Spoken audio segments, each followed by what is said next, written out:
Hello, I'm Liselle Sambury. I'm a traditionally published author, and it is a new year, so that means new goals. So this video is all about my 2022 writing, reading, and YouTube goals. I will have timestamps below, so if you want to jump around to different sort of goals. I've also separated the writing goals into contracted and uncontracted as well, so if you want to jump around to those, you can. Also over here, I have my video of my 2021 end of year goal check-in. So if you want to see how I did on my goals last year, you can also check those out. But let's go ahead and get started. Starting with my contracted writing goals. So these are ones that I contractually must fulfill. So I will absolutely be doing these goals because I must, because I've already been paid for them or will be paid in some cases. So the first one is I want to complete all of my Blood Like Fate edits and launch the book. So Blood Like Fate, I have a little printout over here because I don't have my advanced copies yet. But Blood Like Fate is the sequel to my debut novel, Blood Like Magic. And so it's coming out this year, so I must complete all the edits this year, and we will also be launching it, which is really exciting. So of course I need to do that. I also need to complete all the edits on Butcherbirds, which is my 2023 book. The title will be changing, but it hasn't been announced yet, so I'm sticking with saying what is the old title. That one is coming out in 2023, but in spring, and we've already started doing edits. We already started doing edits in 2021, so I assume I'll be done edits this year, so also completing those edits. I also need to revise and submit my revised proposal for Bear Hunt, oh my gosh, which is my proposed 2024 book. So I submitted that to my publisher in 2021, and they had some things that we were unsure of, and so I need to revise it and submit it to them again.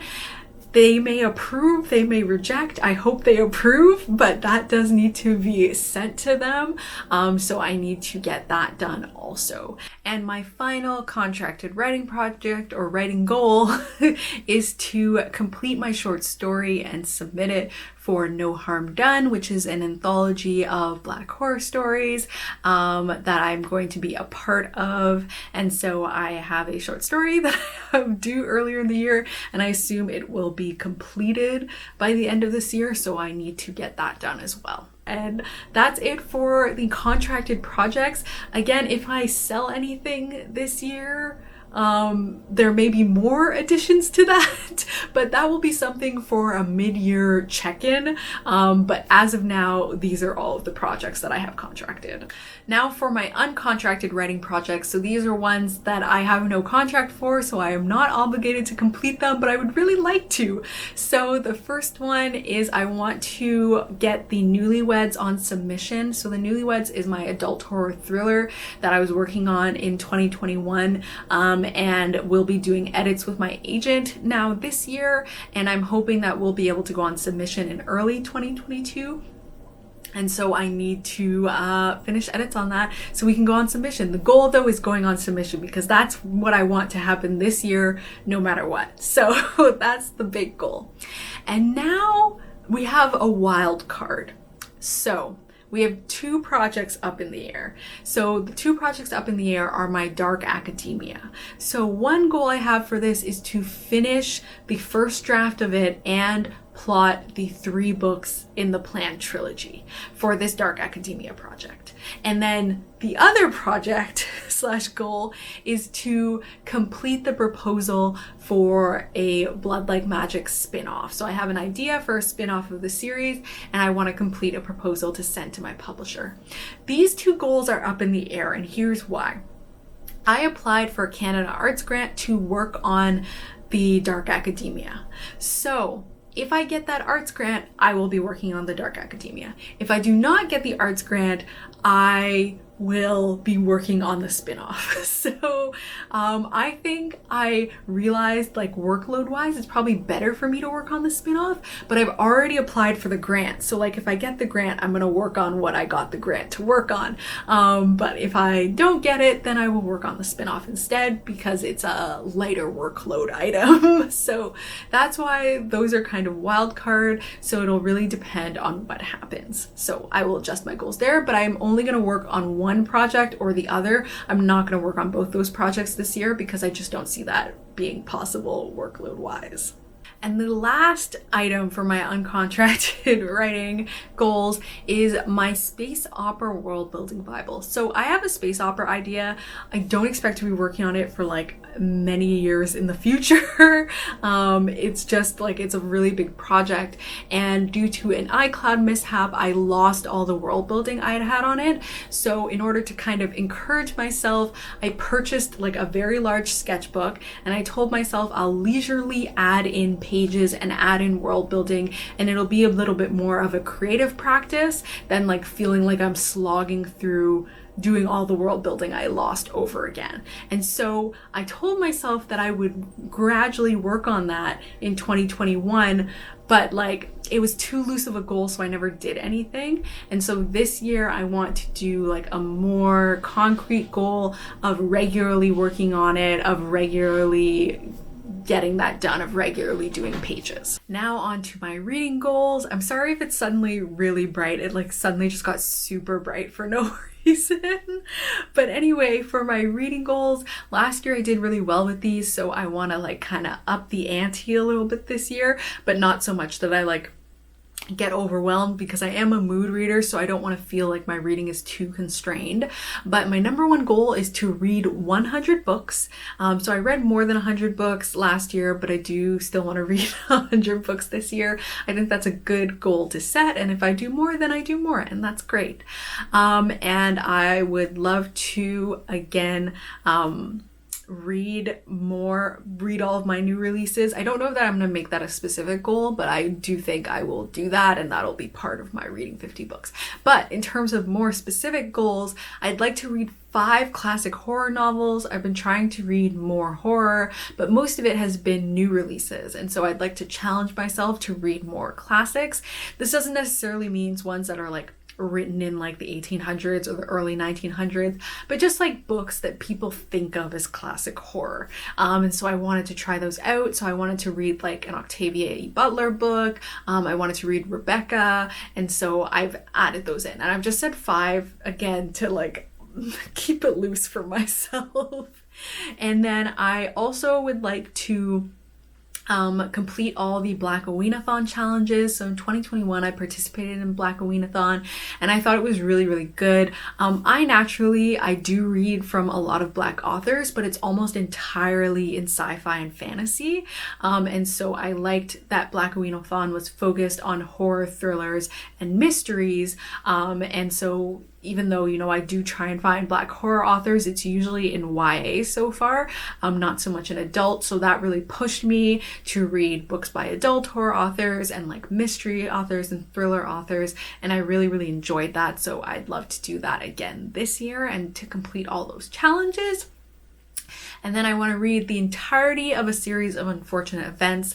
For my birthday in like 2020, I got the box set, and I haven't read them all yet. And when I was younger, I only read up to book 4. Now I'm at like book 5, so I want to actually complete the series and be done with it and actually see what happens, because I've also never been spoiled, thankfully, and so I didn't know what happened to them, and I really want to know what happened to the orphans, so excited about that. And then I would also love to finish the Saga of Darren Shan series. So I did finish this series when I was younger. There are 12 books, but I wanted to reread it and like re-enjoy it and remember everything. And the books that I've read so far, I've really enjoyed. And so I want to complete that, especially because I already bought like the first 7 books, so I may as well finish it at this point. So that is my last reading goal. So pretty like loose reading goals, but I'm really excited about them. And finally, we are on to my YouTube goals. So for my YouTube goals, something that I really want to do and I'm excited to do and I've already started to do is I want to incorporate some new kinds of content. And those 2 specifically are journaling content and bookish content. So I really want to get into journaling and bullet journaling. I bought a brand new one for this year. I'm really excited about it being a creative practice. Also, I have so many journaling supplies that I bought in 2021 in like a frenzy and I've used so little of them. So I also want a bullet journal because I want to use all of this stuff that I have, and I'm really excited to do that. So I'm going to be doing monthly journaling videos, and then I also want to be able to talk about books, especially now that I've been reading so much more. I want to be able to chat about books with everyone because I am a young adult author, and I'm one of those authors that ascribes to that thing of like not wanting to negatively talk about the work of my peers on YouTube. I'm not going to be doing like book videos, I suppose, in the regular way that a booktuber might do them. So what I'm going to be doing is I'm going to be talking about the favorite books that I read every month. And that way it's just like videos gushing about books that I've enjoyed that month. It'll allow me to talk about books with everyone and celebrate those books. And so I'm really excited to do that content. And on the note of that new content, I'd also like to do some shorter content. So a lot of my content runs around like, I would say like 25 to like all the way to 55-minute marks. They're usually quite long videos, and I would love to more regularly do shorter videos that are closer to 10 minutes. I used to do this video series when I started called the 5-minute meetup, and I would do really short, like 5-ish minute videos, which I think is a little too short for me. So I think 10 minutes is good, and it also won't be something that happens like every single week, because doing 2 videos every single week was also way too much for me. So like these shorter videos will be kind of a little bit more, they'll happen monthly as I want to do monthly journaling and monthly book video, and those will probably be the videos that will be 10 minutes, and they'll be kind of like a couple weeks within a month, so it won't be like this overloaded amount of content. So I'm really excited about that. That's something I've already started to do, and I hope will be enjoyed on the channel. I know there's a whole thing about the YouTube algorithm and like, will it get upset at you, at me, I guess, not at you, at me, for having different types of content and for making it more difficult for YouTube to decide which niche I'm in. And I know that's a whole thing, but I decided I just wanted to try this for a year and see how it goes. And you know, maybe everything will work out and I'll be like, yep, I can continue doing this content on this channel, or maybe things won't really work out algorithm wise and I'll be like, wow, my channel's really suffering from trying to do too many new things, and maybe this would be better on a different channel. I don't know how it's going to turn out, but I want to be able to try it for a year and see. And then finally, the last goal is that I would really like to incorporate advice type videos on a more regular basis. Right now it's been very ad hoc, it's been very sporadic, and I'd like to like know that like every other month I will do some sort of advice type of video.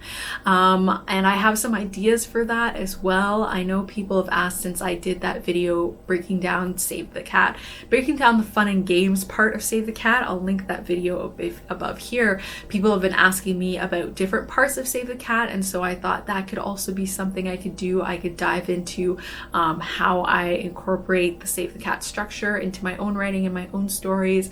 But I just think it would be nice to kind of create more consistency in those sorts of videos when I post them, and that way I can spread things out a bit more, and I can feel like my content is more varied every month instead of feeling like it's like overwhelmed with writing vlogs or like overwhelmed with something else, right? I feel like I'm doing different sorts of content. Even though I love writing vlogs, and writing vlogs are still very much going to be a big part of this channel, I like the idea of being able to know that I'm going to be consistently mixing it up. So that's those are my YouTube goals, and that's it for my 2022 goals. I would love to hear what is your like goal that you're most excited about this year. If you could comment below with that. It doesn't have to be your biggest goal to accomplish, it could just be one that you're like super excited about doing. For me, I'm really excited about this YouTube goal of like more journaling and book videos. Like, I'm super excited about doing that. I think that's going to be so fun. So that's definitely something I am looking forward to. And if you like this video, please give it a thumbs up. If you haven't subscribed already, please subscribe. And thank you so much for watching. Bye!